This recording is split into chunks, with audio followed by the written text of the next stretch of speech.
When we use this small loop, those of you who have a flat band might use it in tied in a knot to approximate a small loop. We're going to start with the small loop today. And as we do, we're going to place it at our feet. So I'm going to place the band along the arches of the feet and then create a little bit of a tug. Note that the resistance bands are optional. You can go through all of the movements without them. While we're here and we create this little bit of a tug so that the outer line of the legs are on, we're going to give one leg its job of sliding in to back off in the resistance and then sliding out, just grazing the floor. If you find that you would like to sit back and have the support of the back of your chair, please do that. If you are sitting upright away from the back of the chair, then your back muscles are engaged and they're doing their job, building strength along the way. If you want a little bit of work for the arms, press into the seat of the chair and prop yourself up. And that will take the load off the spine in general, so there is more than one benefit. We'll try this 2 more times with the breath, inhaling to expand and exhaling to return. What I think you might find is that your breath really helps you to engage a little bit more, if not just the awareness. And then slowly return. This time, returning to that tug, the symmetrical position of tug engage.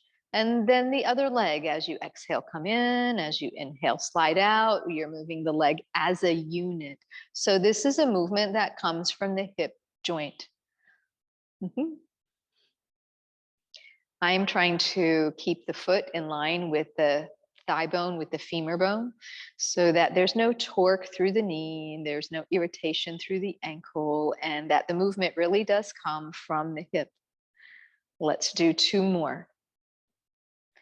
Notice sitting upright and not leaning, or if there's this habit of leaning, recognize that part of what we have here is this opportunity to strengthen the core muscles through the torso. This time, if you will, come to closer to a hip width position. We're still a little bit wider than hip width. And we're going to lift the knee, push the foot through, and create these small presses. I'm going to turn to the side just so that you can see that the foot at the floor has the band around the arch of the foot still.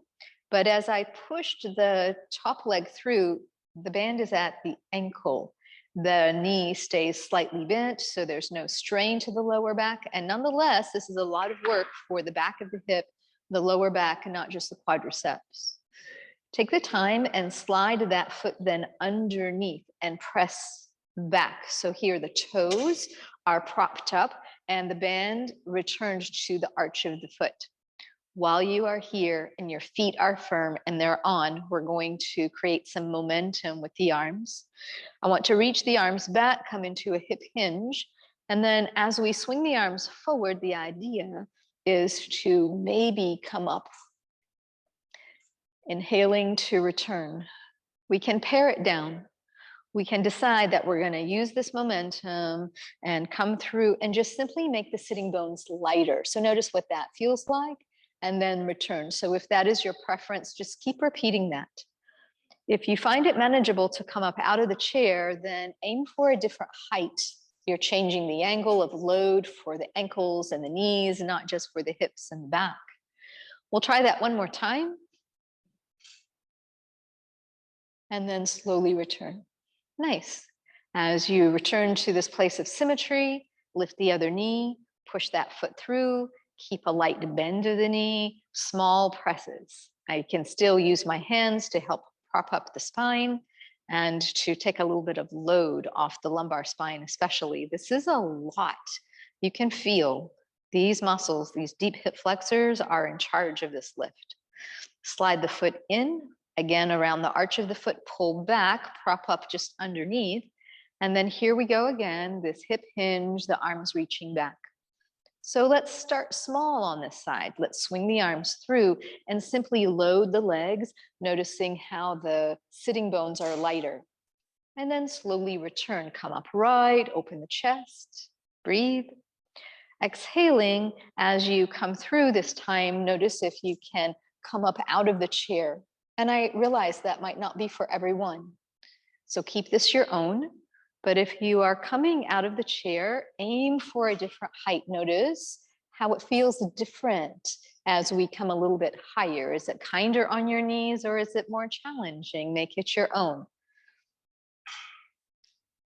Very nice. Let's try just one more. Inhaling to get there, exhaling to return. Excellent. From here, we're going to lift one knee and bring the leg across the midline. So I still have the band at the arches of the feet. And this one might feel a little awkward, tricky initially. We're engaging the inner line of the legs. As you set that back, lift the other knee, come across, and just feel how it is not just the leg work that we find, but the core work that's involved to staying upright despite where the limbs are going. So this is very functional, core strengthening. Come again. When we look at how to use our yoga practice, we want to strengthen the functional movements of the body, how we are designed as human beings to get up and move forward. We'll take care of a lot of opportunity and capacity for movement if we just focus on those essentials. Lift the knee and come across. So I tend to give a lot of awareness building to what happens in gait mechanics, to strengthening the mobilizers of the legs, and recognize that the more we do that, the more we actually strengthen the spine and the core that allows us to be upright. All right, let's do one more each side. So any amount of lift, any amount of this pressing across, that then has created a balance of actions of all the muscles that bind the leg to the pelvis. We'll repeat these as we stand, but know that you can always come back to the seated form and repeat there as well. All right, moving right along. We're going to move this small loop to the thighs. So we shorten the lever and therefore increase the load without changing anything in the band other than its location. Let's do a few repetitions of sliding that leg out to the side and then bringing it in and sliding it out and bringing it in. What I want you to notice is how the core engagement shifts so that it feels a little different. Excellent.